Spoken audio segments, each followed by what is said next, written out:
Good evening. Welcome to AC Transit's Rapid Corridors West Grand and Grand Avenue Project Virtual Community Meeting. And thanks for your patience as we get started here. My name is Robert Del Rosario, and I'm the Director of Service Development and Planning for AC Transit. Tonight's virtual community meeting is an opportunity for AC Transit to discuss the Rapid Corridors West Grand and Grand Avenue project to solicit your feedback. Our agenda for the evening is simple. I will be providing some housekeeping instructions and brief opening remarks. Then we will move into a presentation of approximately 25 minutes. The meeting will be recorded, and we also have simultaneous interpretation in Spanish and Chinese, as well as closed captioning for this meeting. So I will take a moment to share a number of housekeeping items related to those functions. As a note, during the presentation, there will be approximately 5-second pauses as we move between slides to allow the interpreters to catch up to what we're saying.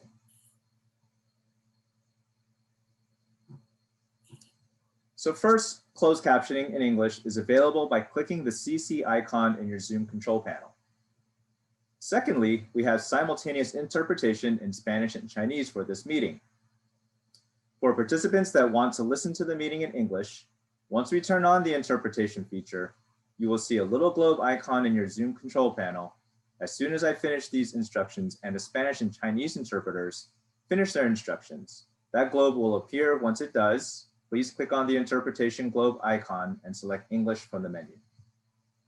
Don't do this yet. The globe is not there right now because we have not yet activated the interpretation feature. I will now hand it over to the Spanish and Chinese interpreters for instructions on how to participate in the meeting in these languages. We will all hear these instructions first in Spanish, then in Chinese.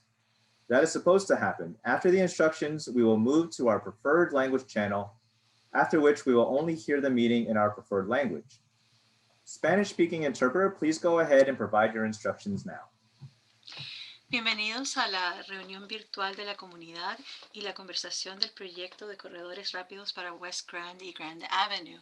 Para participar en esa reunión en español, por favor espere hasta que encendamos la función de interpretación. Una vez que se haya hecho, verá un pequeño icono de globo o más bien de mapamundi en la parte inferior de la pantalla. En cuanto yo termine esas instrucciones, me seguirá la intérprete o el intérprete al chino.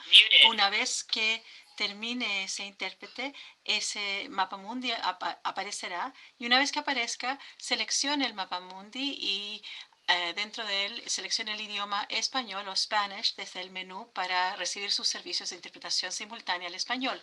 Si necesita interpretación al español y ha llamado a la reunión Zoom por medio del teléfono, puede llamar a la línea de interpretación al español colgando y llamando al número 844-854-2222 con el código de acceso 1213095. Para repetir, 844-854-2222, código de acceso 1213095. Chinese interpreter, please go ahead now.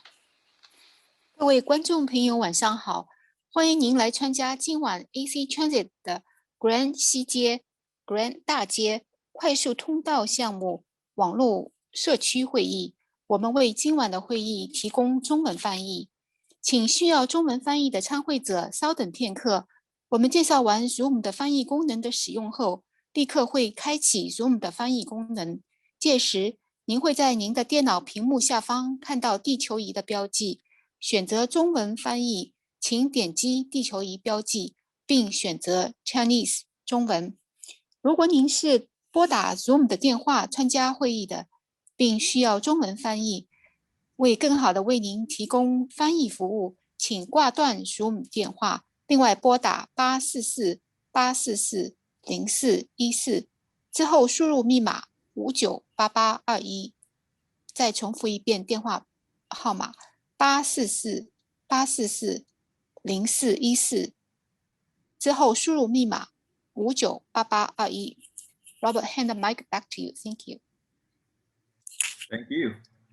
Tammy, if you can please turn on the interpretation feature so that attendees can select their language. We will give everyone a second to join their appropriate language channel, English, Spanish, or Chinese. Everyone must select a language. We will wait a moment for everyone to join their appropriate channels. Again, you must use the globe in your control panel to select your language. This includes those of you participating in English. Let's give a slight pause now for everyone to join their channel.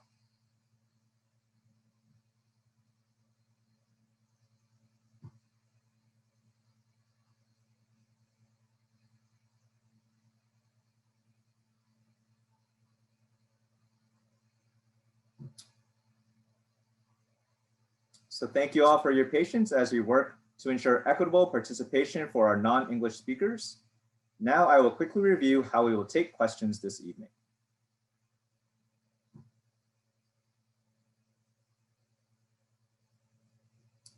If you are watching this meeting on Zoom, we will take questions during Q&A using the Q&A tool at the bottom of your screen. Please note, raise hands via the Zoom platform will be used only for our phone participants. Those accessing Zoom on a computer or smartphone should use the Q&A tool to ask questions. You can also provide feedback about the project by June 25th by taking the project survey at, and I will spell this out for the interpreters, tinyurl.com/rc-grand. That's tinyurl.com/rc-grand. You can also call AC Transit at 510-891-7262. You can email us at, and I'll spell this out as well, planning@actransit.org. That's at planning@actransit.org, or sending feedback by mail to AC Transit at 1600 Franklin Street, Oakland, California, 94612. You may also contact AC Transit in this way for a hard copy of the survey if you're unable to access it online, or leave a message to request any project materials.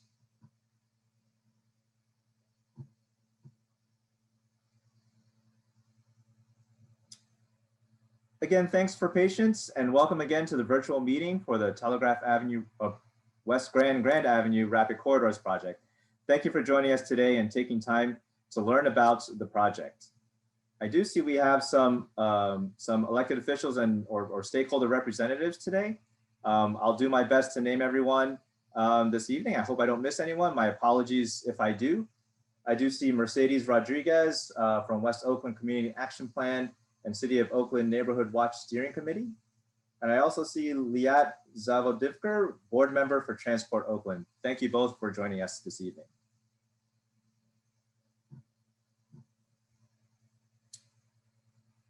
Okay, let's get this program started. During the pandemic, AC Transit staff has been hard at work every day getting service on the road. And behind the scenes, AC Transit staff has been busy all year long on a variety of key projects, including the Tempo BRT, which opened in August of 2020, our mobile payment application, which was recently launched. In March of 2021, AC Transit launched the all-door boarding pilot, where Clipper card users can board from a front or rear door to tap their cards. Line 6 on Telegraph Avenue is one of the 2 routes selected for the all-door boarding project, which helps speed up passengers boarding as well as reducing crowding near the front door. The Rapid Corridors project is one of the projects that AC Transit Planning Department is undertaking to improve transit service reliability. Meanwhile, we've been hard at work planning service restoration as we recover from the pandemic. Thank you for joining us tonight and for your continued support as we work to restore and rebuild service.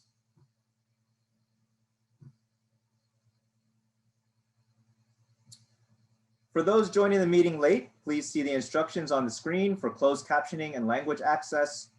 We will wait 30 seconds to allow folks that have joined late to join their language channels.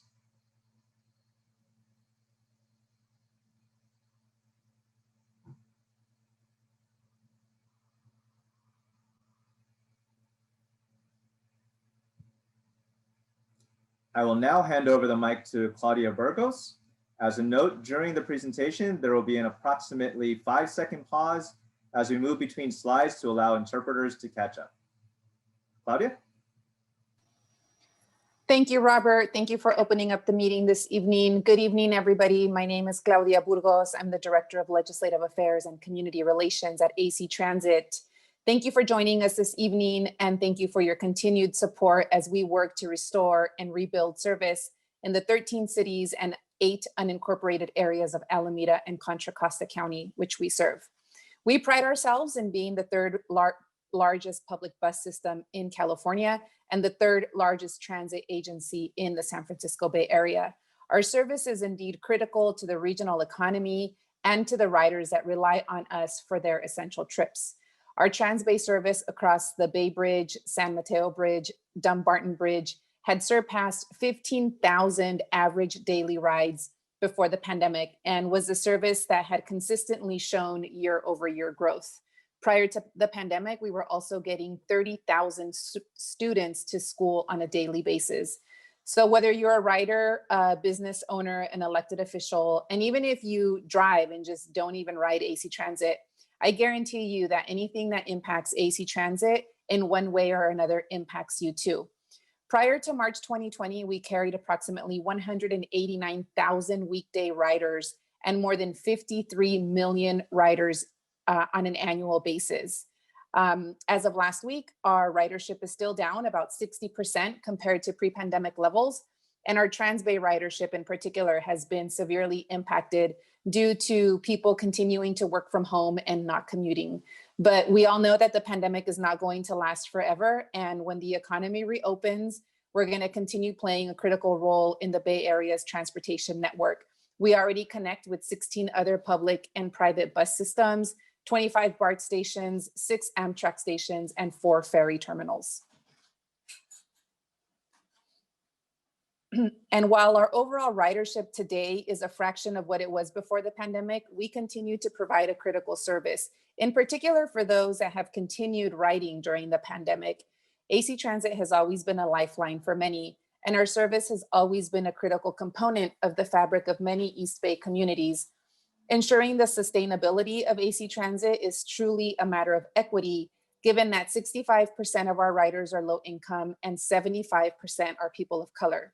We did conduct a rider survey during the pandemic in 2020, and we found that those that were still riding are truly dependent on our service. 40% reported that they were making essential trips, 15% identified as essential workers, and 43% indicated that they do not have access to a car.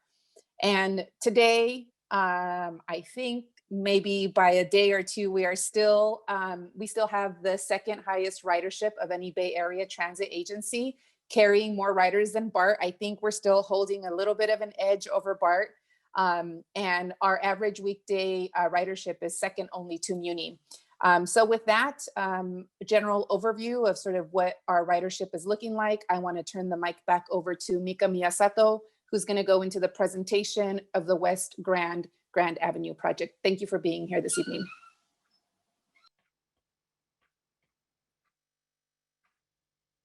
Thank you, Claudia. My name is Mika Miyasato, Senior Transportation Planner at AC Transit, and I'm pleased to speak with you about the Rapid Corridors West Grand Avenue project. West Grand Avenue is an important route for connecting neighborhoods to both downtown Oakland and San Francisco. That Rapid Corridors project is aimed to enhance transit operations and improve service quality for bus lines 12 and L and 805. Together, these improvements will reduce travel time and enhance transit reliability for passengers traveling along the corridor. The proposed improvement represent approximately $1.5 million invested on this corridor. This project proposed to implement recommendation from AC Transit Major Corridor Study, which identified infrastructure investments that will help buses run faster and more reliably on 11 high ridership corridors.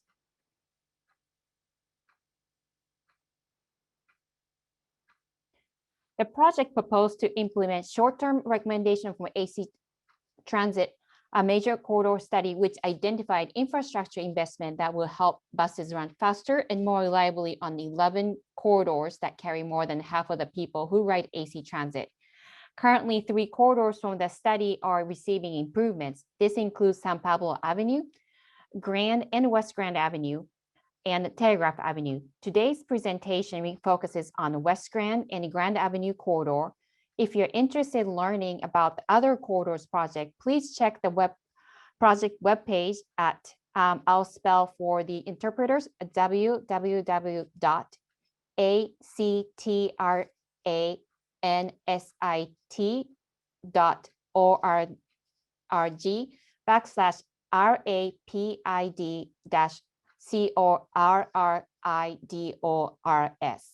www.actransit.org/rapid-corridors for more information and recording of other virtual community meetings.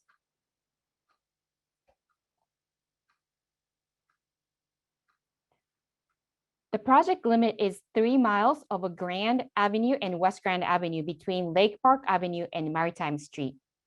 Line NL connects neighborhood along West Grand Avenue, and MacArthur Boulevard with downtown Oakland and downtown San Francisco.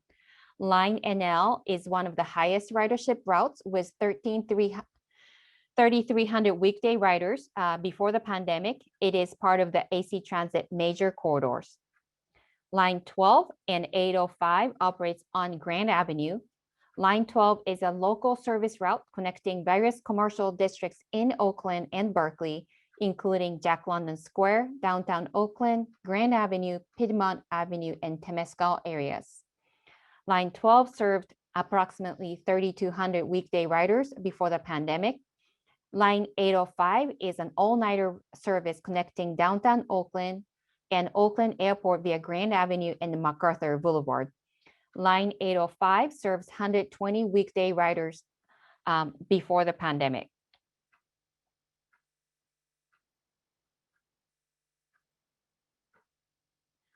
Proposed improvements include moving stops for better access, extending red curbs for better bus access, optimizing bus stop spacing, improving traffic signals, and repairing some sidewalks. These proposed improvements will provide several benefits, including reducing travel time, enhancing transit reliability, and improving access to and from the bus for transit riders.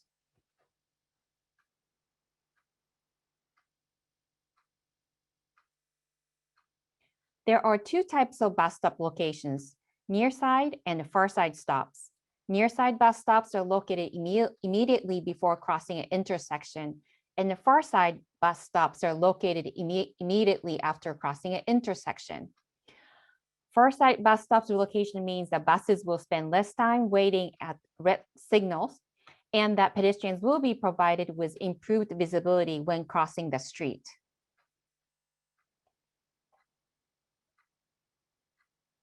By placing a bus stop on the far side, the driver can use a transit signal priority for faster travel through signalized intersections and can pull straight into the stop because there is no parking behind it. And it can be easier to pull out of the stop if the signal behind the stop has turned red. The improvement means that buses will move more quickly along West Grand and Grand Avenues, and that pedestrians will be provided with improved visibility when crossing the street. Relocating bus stops to far side of the intersection this way is expected to increase safety. This project proposed to convert many of the near side stops along West Grand and Grand Avenue into far side stop. Something to note is that parking will be removed from a new far side stop curb areas, but will be added to the previously near side bus stop locations. This will be discussed later in the presentation.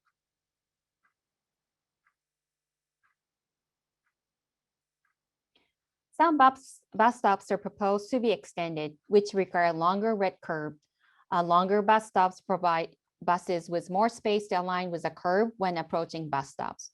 The ability of buses to enter the bus stop to dock parallel to the curb and then re-enter the general traffic flow is affected by the length of the no parking zone and red curb before or after the bus stop.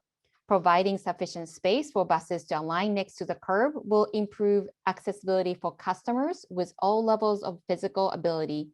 This is especially critical in deploying an ADA bus lift.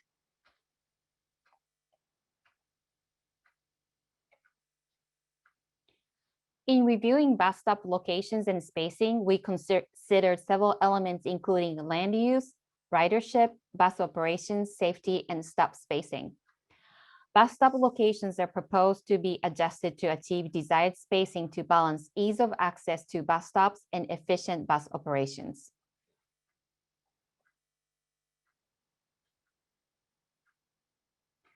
This map provides overview of the bus stops that will be added, improved, removed, or will remain as they are today, as well as location of traffic signal improvements. The filled green circle indicates a bus stop addition, and the red circle with an X indicates bus stop removal. 4 of the proposed bus stop removals are to shift near side to far side stop. The green circle with just an outline indicates a stop whose location is to remain, but will have improvements such as repaired sidewalks or longer bus stops. The gray circle indicates bus stop that will have no changes. This map, as well as a table summarizing a project bus stop changes, are available on the project website if you need to look at this in more in detail. Overall, AC Transit recommends adding 1 pair of bus stops on West Grand Avenue at Bush Street, as there was a previously large spacing between bus stops, and removing 1 pair of stops on Grand Avenue at Staten Avenue. Along this 3-mile corridor stretch, there will be a net loss of 18 parking spaces along the corridor.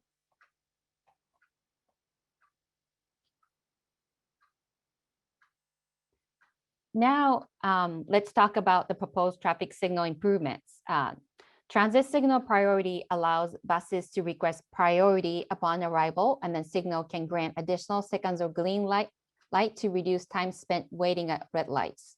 The retiming and synchronization of traffic signals will help provide adequate crossing time for people walking and bicycling through an intersection.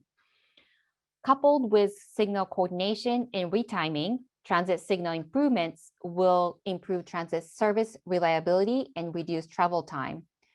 This signal equipment can also be used by the city's emergency vehicles to get on scenes more quickly. Traffic signal improvements are proposed along 21 signalized intersections on West Grand and Grand Avenues.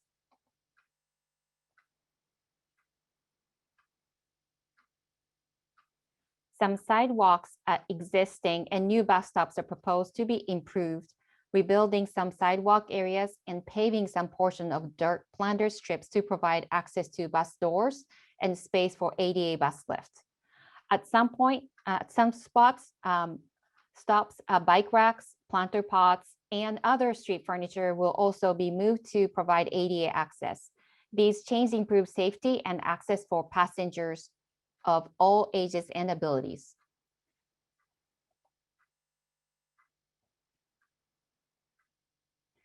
Making these proposed improvements will result in a few trade-offs. In the area, we have a large gap between bus stops. We are proposing to add a pair of bus stops. In the area where we had a closely spaced bus stops, we are proposing to eliminate a pair of bus stops. Longer bus stops and bus stop relocation will improve service and reduce transit delays. In areas where bus stops are removed, some additional curb space will be gained. We'll work with the city in determining the best use of those curb spaces. In areas where we are proposing longer bus stops and new bus stops, parking spaces will be reduced. Overall, there will be a net loss of 18 parking spaces along the 3-mile corridor. Now I am handing over the mic to Will Buller, who will go over detailed design concept by block. Yeah, thank you, Mika. Can you hear me okay? Yes, but you need a camera on. Yes, thank you. Good evening, everybody. I'll be walking you through, my name's Will Buller, and I'm the traffic engineer for AC Transit. I'll be walking you through the proposed bus stop changes throughout the project area. To make reviewing the specific details at each proposed bus stop change easier to understand, we've broken down the West Grand and Grand Avenue project area into 6 segments, which we'll now review, starting from the south end of the project area moving north. You'll have the opportunity to ask specific questions via the question and answer chat on Zoom or raising your hand if you're on the phone.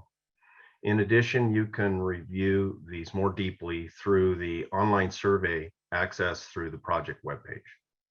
Let's give our interpreters a moment to swap.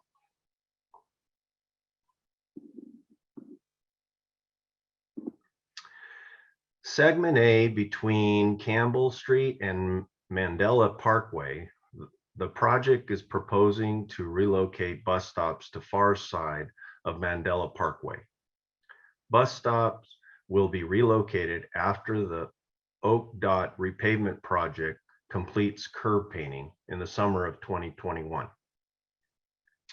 Along segment B near Adeline Street, the project proposes relocating the westbound bus stop to the far side location and extending the existing eastbound bus stop.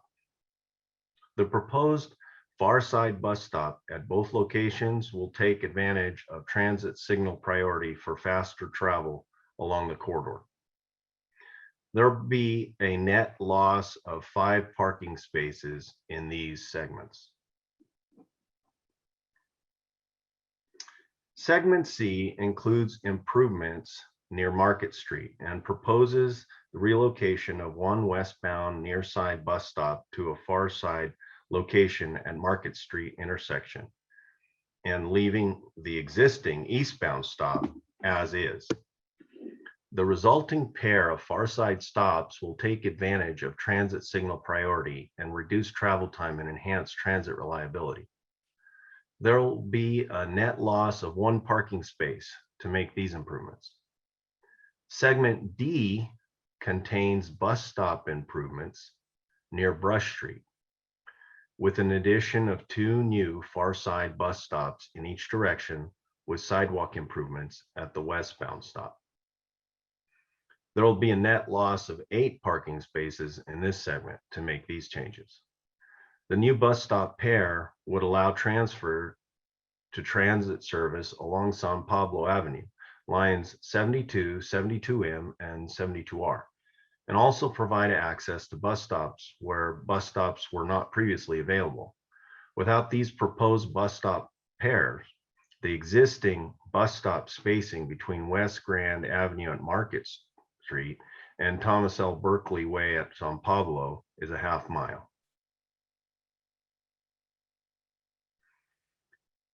Segment E covers improvements from Parkview Terrace to Perkins Street on Grand Avenue and proposes relocating the westbound near side stop at Parkview Terrace to the far side and improving the pair of bus stops in both directions at Perkins Street.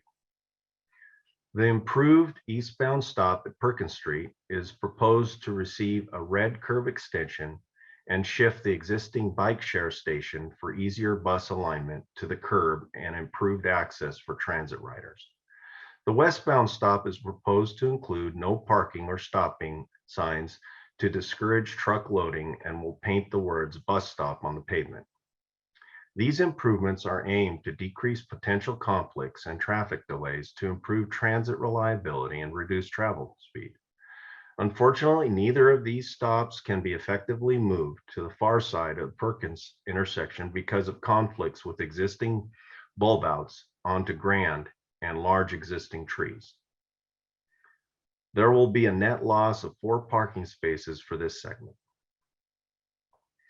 Segment F covers improvements from Staten Avenue to Euclid Avenue and proposes removing the pair of bus stops at Staten Avenue and improving the eastbound far side stop at Euclid Avenue with a red curve extension for improved bus alignment and boarding accessibility. The removal of the pair of stops at Staten Avenue makes it so that the distance between the bus stops at Perkins Street and Euclid Avenue is about 1,300 to 1,400 feet, or approximately a quarter mile in either direction. This change will help reduce the travel time for buses and improve transit reliability. The red curve is extended at the eastbound Euclid stop to improve bus access.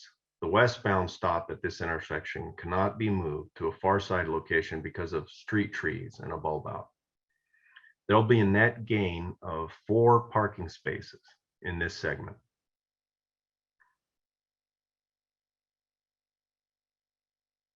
We're currently collecting input on the project.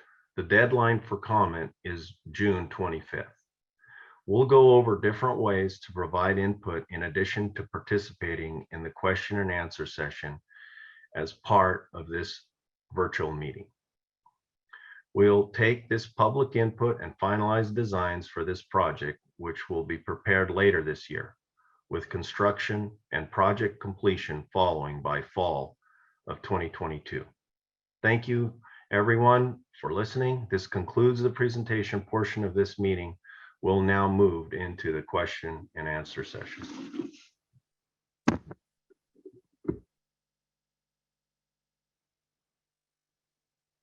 Thanks, Will.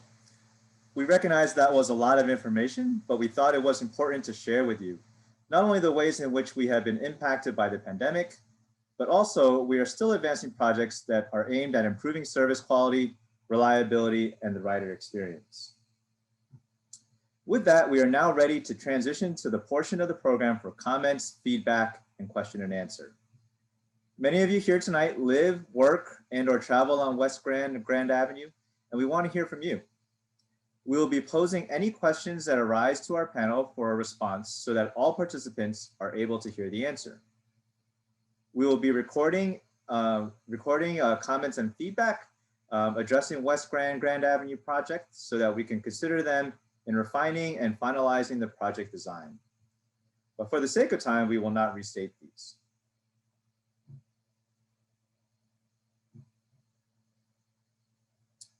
So first, for people viewing the presentation on a computer or smartphone, please use the Q&A tool in your Zoom control panel and type in your question or comments.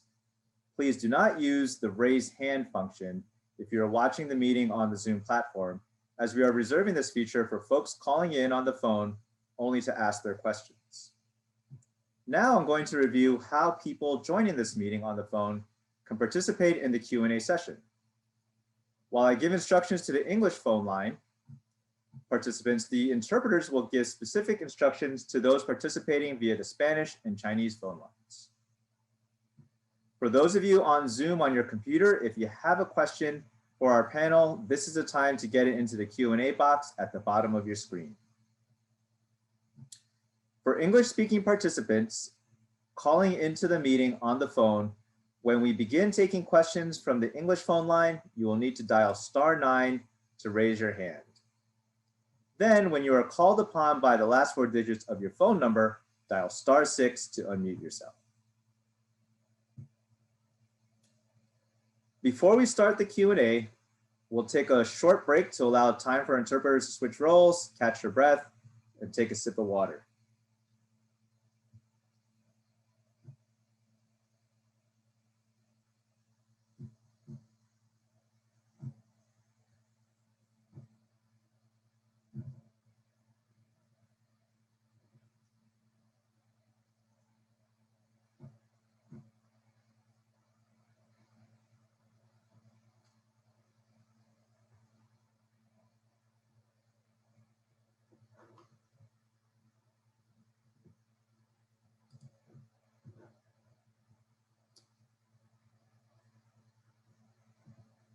Okay, thanks for your patience. So now I'm going to introduce our panelists for comments, feedback, and Q&A session. We do have 4 panelists tonight, and 2 of them you've met already. We have Mika Miyasato, Senior Transportation Planner, and Will Buller, Traffic Engineer, who just presented. We also have Michael Eshelman. He's the Manager of Service Planning at AC Transit.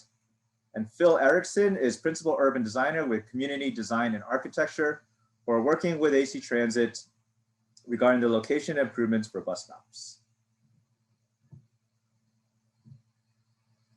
So let's go ahead and start with a question. I think we can have Mika answer this first question. How does the project improve traffic safety and pedestrian safety? And then we can also have Will just add in on that if necessary. Thank you, Robert. This is Mika Miyasato, Senior Transportation Planner. So with a far side relocation that we are proposing, when the bus is located, bus stop is located after crossing an intersection, pedestrians crossing the streets will be afforded the higher visibility. And that means that pedestrians are not blocked by buses when they're crossing the street.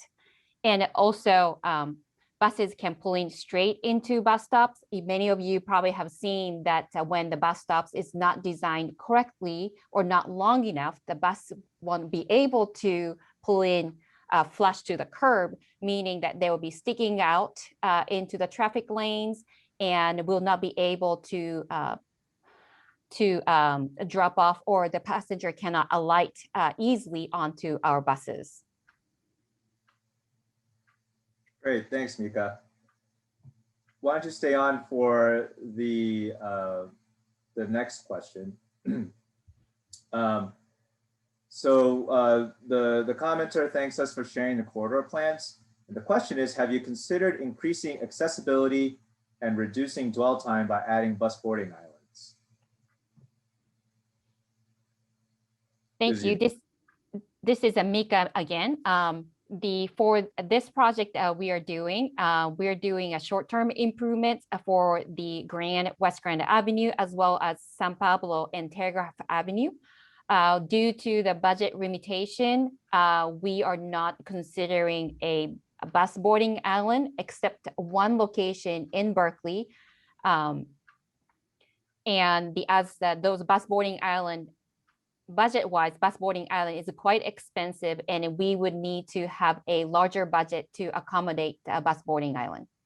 And another item to note is that we are working very closely with Oakland DOT in a long-term vision, so that this project really aims to improve the traffic operations and the bus operations for short term. And we're waiting to we're working with Oakland DOT in developing a long-term vision and work towards bigger investment along these corridors. Thanks, Mika. So the next question goes into the details. So Phil, this would be a good one for you since you're close to the design. Why is the Parkview Terrace remaining near side? Please add a crosswalk on the east leg of the Grand Avenue at Parkview Terrace and pedestrian signal heads so that pedestrians can cross all four legs of the intersection.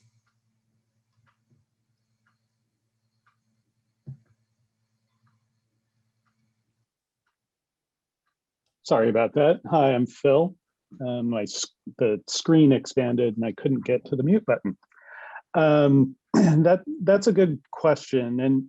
And we are working with an intersection that the city of Oakland has the design responsibility for. And one of the issues with this intersection, it's a little bit hard to see this in the aerial photo, but Parkview Terrace, as it enters the park, is angled quite a bit. And so the curb returns, where the curb turns from Grand onto Parkview Terrace on both sides of the street, are offset along the length of the street by probably about 80 feet or so.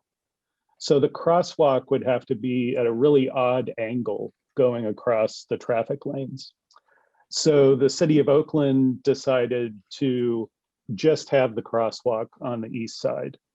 And that's the reason, one of the reasons that we've kept the bus stop in the eastbound direction on the east side of the intersection, is so that riders have easy access to the crosswalk on the street in case they're going to some of the commercial uses or residents on the north side of the street.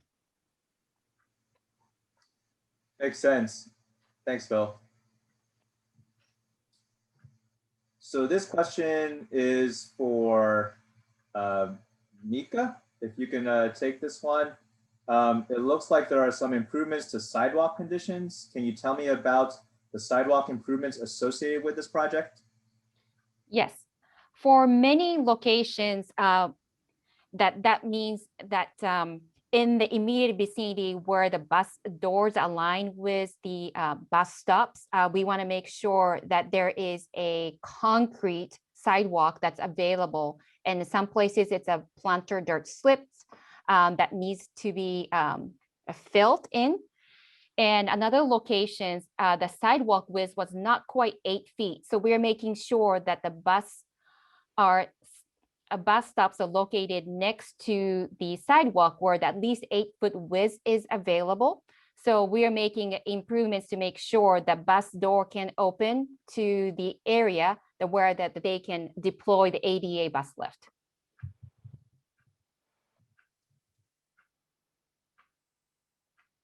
Great, thanks, Mika.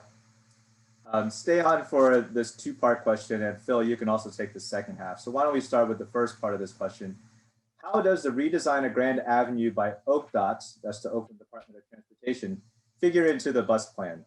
Mika, you want to take that? Sure. This is Mika again, and we have been participating with Oakland DOT's Grand Avenue Mobility Plan, and that they are currently developing different scenarios where that some of the scenarios where the bus will be the center of the improvement, and some other scenarios it's a different arrangement with a bicycle improvements along with the transit improvements. We are working together with Oakland DOT in figuring out what arrangement would work for transit as well as other mode. And we hope to continue working with Oakland DOT in developing the grander vision of the corridor. Thank you, Mika. And Phil, the second part of the question is, how does bike safety figure into the bus stop plan? So this is Phil again from Community Design and Architecture.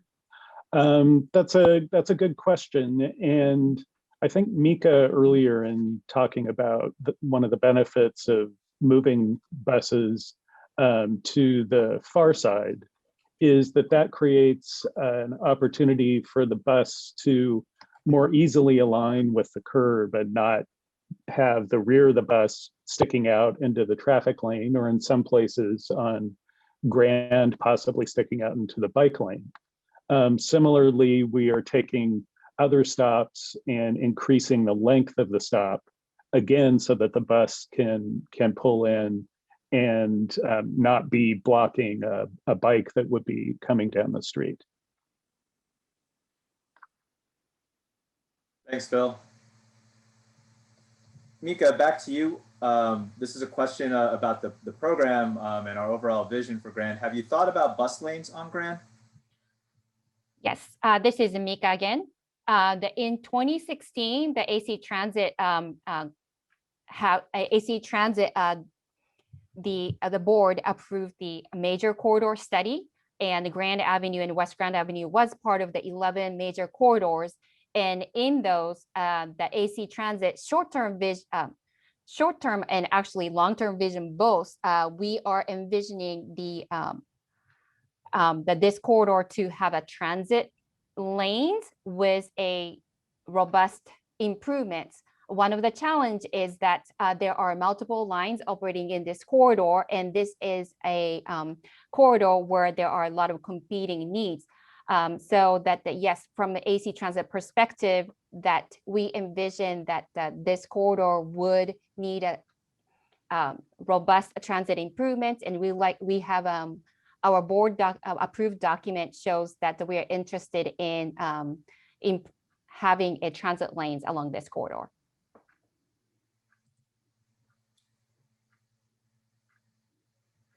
Thanks, Mika. I do see we have some people who have called in. Tammy, do we have anyone who has a question from the phone line? There's no raised hands at this time. Okay.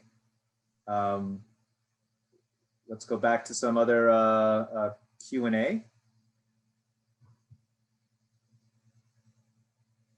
So here's a question. Technically speaking, I dislike the lack of changes in segment E, Parkview Terrace to Perkins Street. For 3 of the 4 bus stops, they are not being relocated to the far side of the intersection. which your own survey just described the multiple benefits, and which I agree with and have been wanting Oakland and AC Transit to implement for any years. I'm perplexed as to why you would go to so much trouble to describe a change that will bring so many benefits to both riders and pedestrians, and then not actually indicate that you're making them. So Phil, this is a detailed question on the project design. Do you mind taking this one? Sure, I can take this one. That is a great question. I'm Phil Erickson again.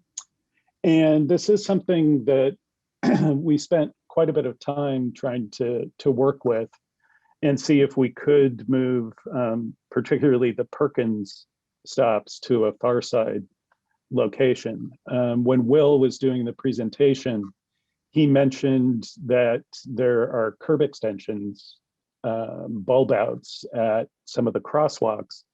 And when Oakland made the improvements, they located those curb extensions where there were not bus stops. So the bus stops were at the positions that they are today. And so they wanted to improve the safety of the street for pedestrians and shorten that crossing. And so they put the curb extensions away from where the bus stops were. Now we realize from the functioning of the bus along the street, it would be better for them to be on the other side of the intersection. But now, because there is that curb extension, they need a longer distance for the bus, again, to pull back into the curb. So the bus ends up being 20, 30 more feet down the street because of the curb extension. Then in this area, and it's one of the great things about Grand Avenue, is the large trees that are there. So we have to find a place in between those large trees to set the bus so that bus riders can have access to the doors. And in the case of in the eastbound direction, the trees are so close to the curb that large branches are sticking out over the roadway. And so the bus wouldn't be able to pull into the curb. We really looked for a way to solve that problem, but ultimately we've ended up keeping the stops on the near side of the street.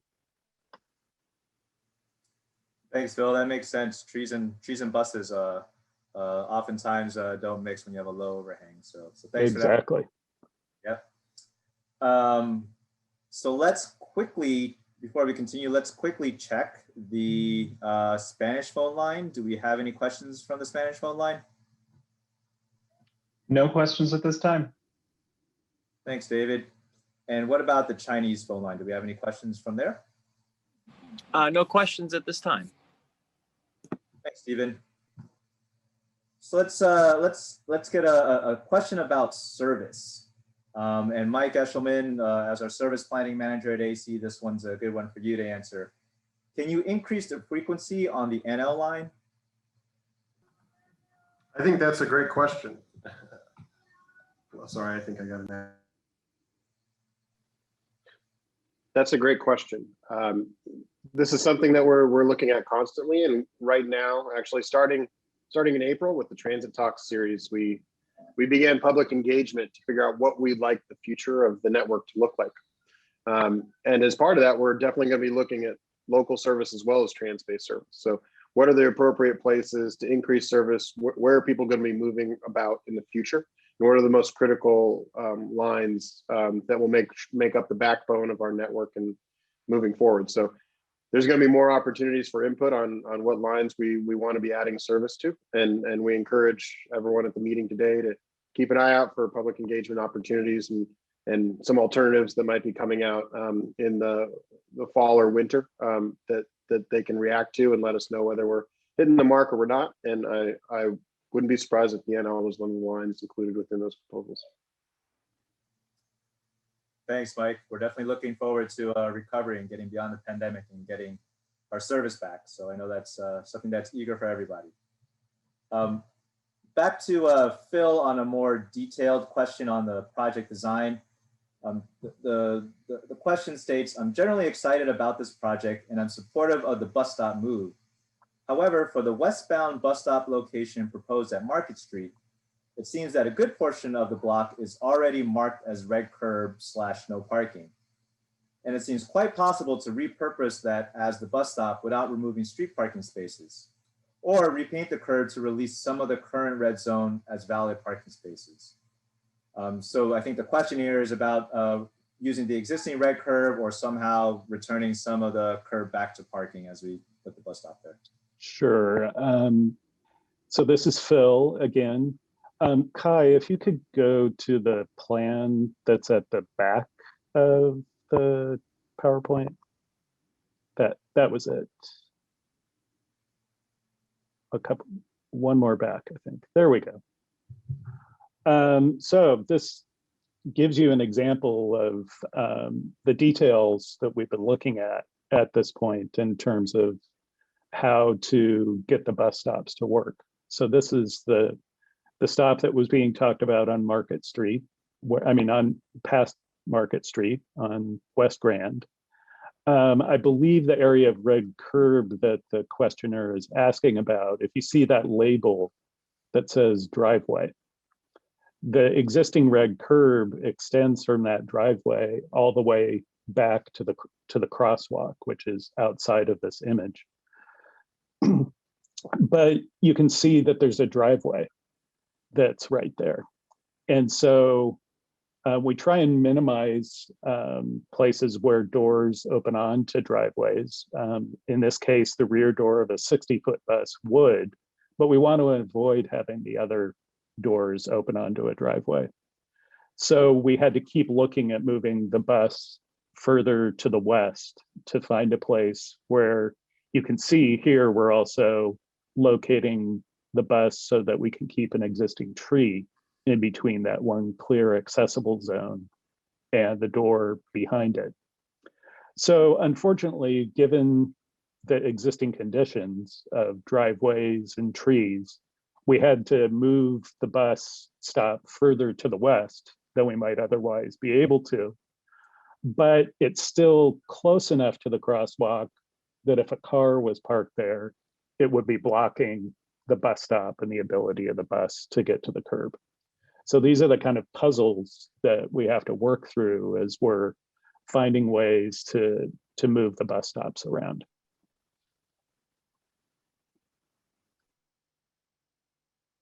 Thanks, Phil. So here's another question, Phil, about the location of the stop. So this is, I think, on the over by the lake. If I'm waiting for a bus at night, I would rather be at Staten Avenue than at Euclid Avenue. It feels safer to be next to buildings rather than next to an empty park. Also, Euclid to Parkview Terrace is over 2,000 feet. That seems too far. This is one of the densest neighborhoods in Oakland, and Central Avenue's Point should have a stop. Please keep the Staten Avenue bus stop here.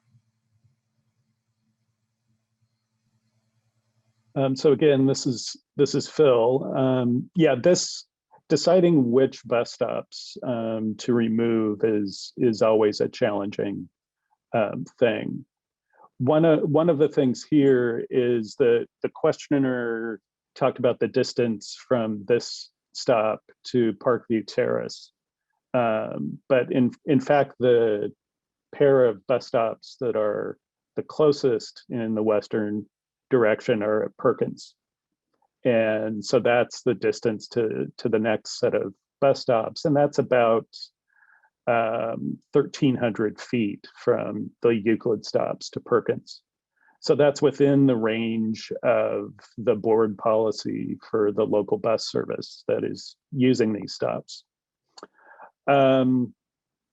We have gotten a number of comments, both in the response from folks about the improvements on Grand and West Grand and on Telegraph in terms of these issues of concerns at night.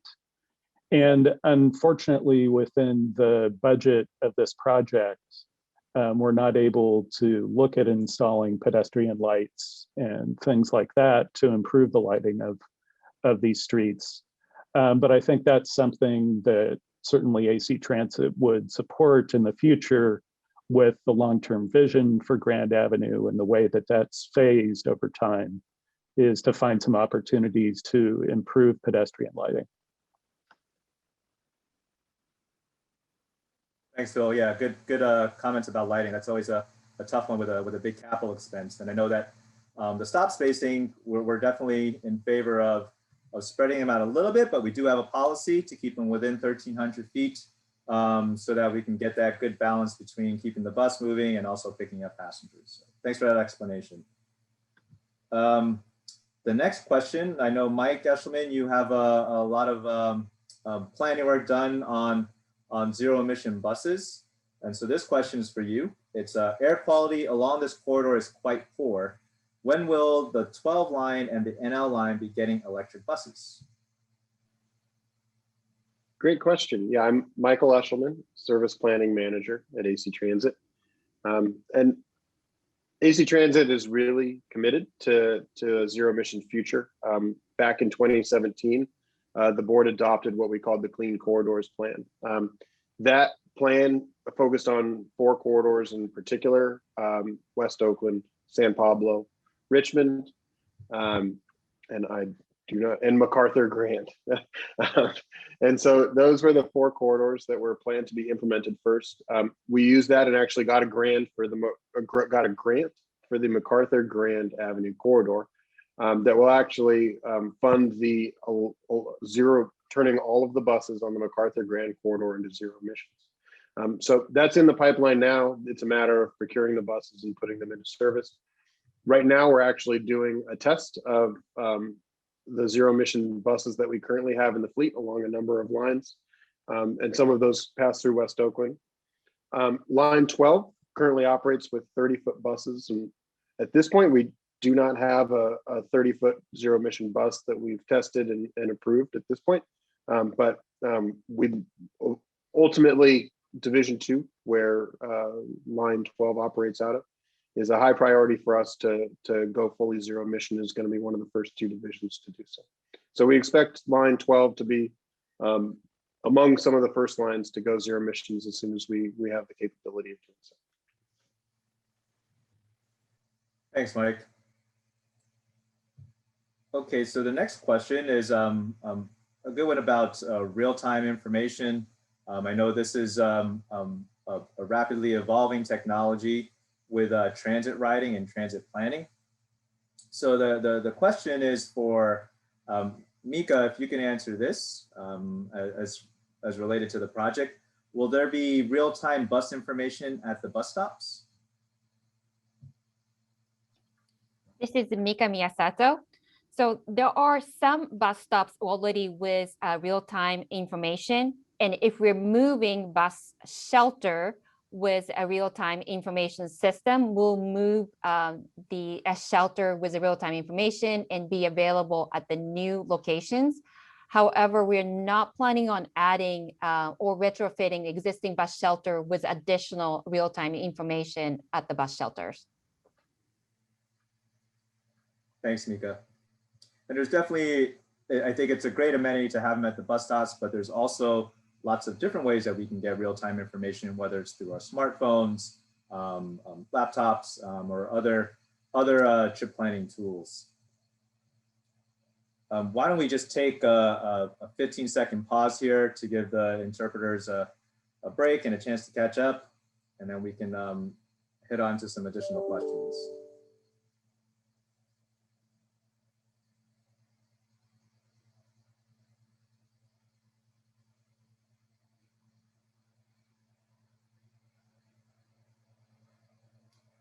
All right, Will, I know that your video isn't working or you had some technical difficulty with that, but is your audio okay?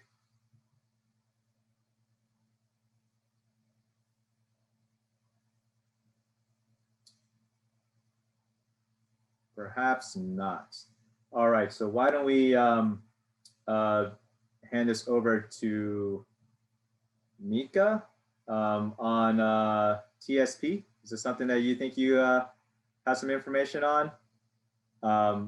The question is, will transit signal priority take green time away from pedestrians crossing across Grand or West Grand Avenue?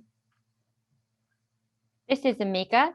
So TSP would not take any time. I mean, we'll not take a time away from pedestrians or the bicyclists. The pedestrian signal timing is something that's the protected, how many that we that when we program signal timing, we know how long the distance the pedestrian needs to cross, and we make sure that there is a time available for pedestrian to safely cross across the intersection. And within the parameter, if the bus is approaching the intersection, the bus can request TSP, the transit signal priority, and the signal can grant additional time within the phasing and the parameters already set by the city. So they will be working with the city of Oakland in developing a signal timing and the implementing as a part of this project. So the answer is no, they will not be taking a time away from pedestrians. Good. Yeah, it's a tough concept to figure out with transit signal priority and how that works. But yes, we definitely have a priority for pedestrians in this. All right. So since this project does travel through West Oakland, we do have a question about the West Oakland BART station. Mike Eshelman, I know you've followed the developments at the West Oakland BART station closely, and this question's for you. How will the proposed development at the West Oakland BART station affect bus service? Yeah, that's a great question. So this is Michael Eshelman, Service Planning Manager at AC Transit. This has been something that AC Transit's been working closely with the City of Oakland, as well as BART, as well as the development team for a number of years. There's a proposal for a mixed-use development that would take over the parking lot and the transit center at West Oakland BART. The goal here is to use this as an opportunity to both rethink the way that the amount of service that we provide in West Oakland. We don't think there's enough service currently being provided to be able to accommodate all the new residents, and we view this as an opportunity to help fund improvements there. It's also an opportunity to fund improvements around the project area, whether that's on Mandela, 7th, 5th, et cetera. So there's some real opportunities to improve mobility around that transit station. This is an ongoing discussion with the city, with BART, who controls the property, as well as with the development team. And we're excited to be a partner. One critical thing that's going to happen is the buses will no longer be able to serve the transit center. There'll be a building and a promenade there. So customers will be accessing our buses from the street. But we think that there's a real opportunity for us to have high quality, frequent service on AC Transit going to and from the BART station, and that will yield benefits up and down key streets throughout West Oakland, whether that's Peralta, 7th, Union, et cetera. So Wood, 14th. We think there's going to be a real opportunity for some increased mobility all around West Oakland as a result of this project. Yeah, it's great. Thanks, Mike. All right, Phil, this is another question on stop spacing, particularly on the route going through downtown Oakland. The question is, why isn't the NL stop at San Pablo and Thomas L. Berkeley Way being discontinued to speed up buses? Riders can make connections to the San Pablo corridor at the 20th Street Transit Center and again at the proposed Brush Street stop. I'm sure I can start with that, and then maybe Michael can add on. This is Phil again with Community Design and Architecture. So one of the things with the NL service is that it functions as a local bus for many of the people that live and work out along West Grand Avenue. And there are important services that are in the area of the bus stop at Thomas L. Berkeley and San Pablo. So it is, it's a good convenience for those folks. There's a lot of activity in that area to give them that more direct access. Yeah, I think there is that, there's a social services building right there at the corner that gets pretty well used. That's right. Okay, Mike, a general question on AC Transit service, especially during the pandemic. I know that we've had some challenges with pass-ups. And so the question is, what is AC Transit doing to address those pass-ups? And if you can note in there, Mike, some of the recent changes we've had with our service restrictions, that would be great. Absolutely. Michael Eshelman, Service Planning Manager at AC Transit. Maybe we can go chronologically and that will make sense.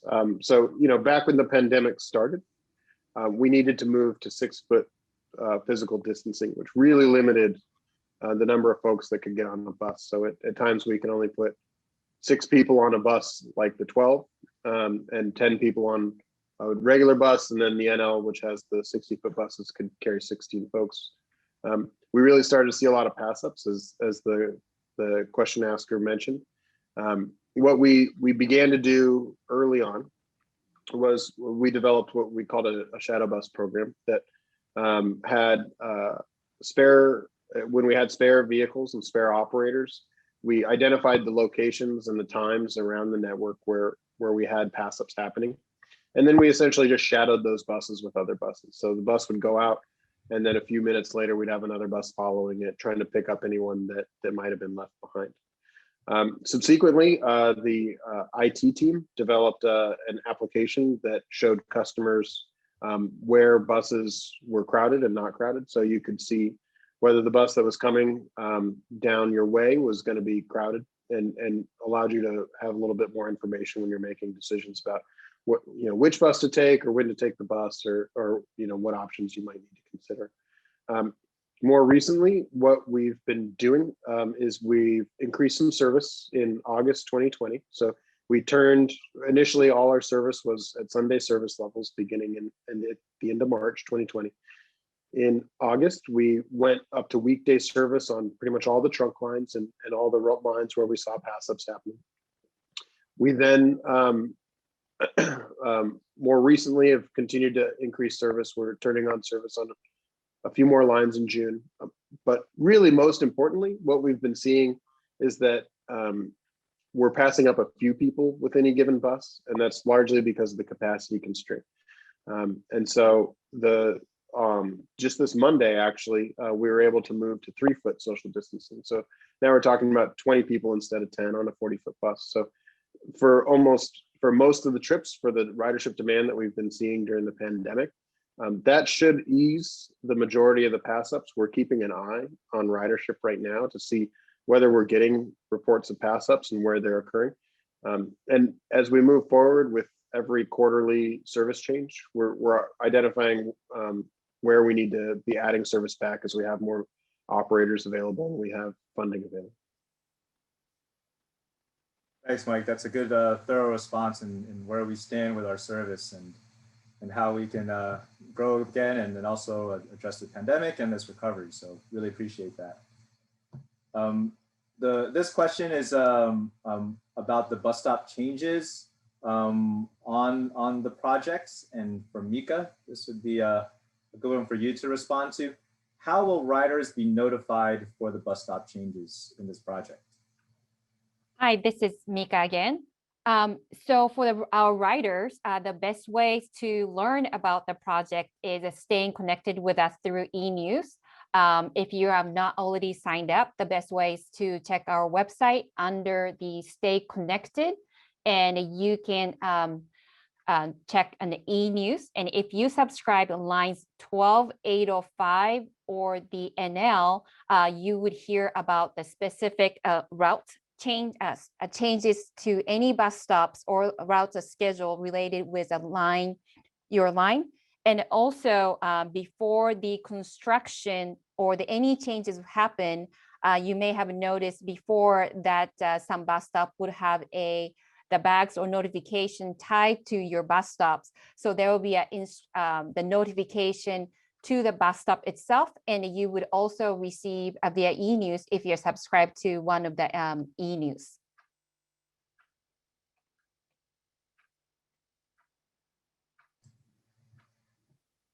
Great, thanks, Mika. So let's get one last question and then we can close out the meeting. So this question is, I liked boarding buses through the rear door early in the pandemic, and I was able to board a bus on Telegraph through the rear door. When will I be able to do that on the 12 or the NL? Mike, as the project manager for all door boarding, would you like to take this one? Absolutely. Mike Eshelman, Service Planning Manager at AC Transit. This is a really exciting pilot that we launched on line 6 on Telegraph and line 51B on College and University. That allows folks like you can in San Francisco to be able to board through the rear door if you have a Clipper card and tag there. And what this really helps with is spreading people out. So we've all probably ridden the bus where 5, 6, 7 people line up at the front door, and people are waiting for others to pay, and all you really want to do is get on the bus. And maybe you've been on the bus and you've watched this happen and you just wish. I know there's some people that maybe don't have a cash fare and can go through the rear door. So what this program is, or this pilot program is aimed at doing, is seeing whether we can get all the people that don't have to pay cash to come in through the back door if they have a Clipper card. And we launched it on the 6th and the 51B with 25 buses back at the beginning of March. What we're doing now is we're gathering data and seeing how it's working. We want to see how the customers interact with the drivers and how it changes their boarding habits. We want to see whether the buses sit at the stops for a shorter period of time. And we want to see whether the buses can move more quickly and more reliably through the system. We also want to see whether there's increased fare evasion. So these are things we're looking at, and we're piloting it on these 2 lines that are easy to manage. They're a small, they have the same type of bus. We can manage the fleet of rear door buses more easily. But we are looking forward to the future, and I think there might be an opportunity with the next generation of Clipper to be able to roll out rear door readers on a larger portion of the fleet, or hopefully maybe even the entire fleet. And that's really would be exciting. And we don't have a clear timeline yet, but that's what we're looking forward to after this pilot ends, which should be happening once we have enough information from the pilot program about how people are using it. And we really need to have school back in session, particularly at Cal, as well as people moving back to their regular commutes. Thanks, Michael. Always great information. So that wraps up the Q&A from our English channels. Let's do one last check of the Spanish phone line. David, any questions from there? No questions at this time.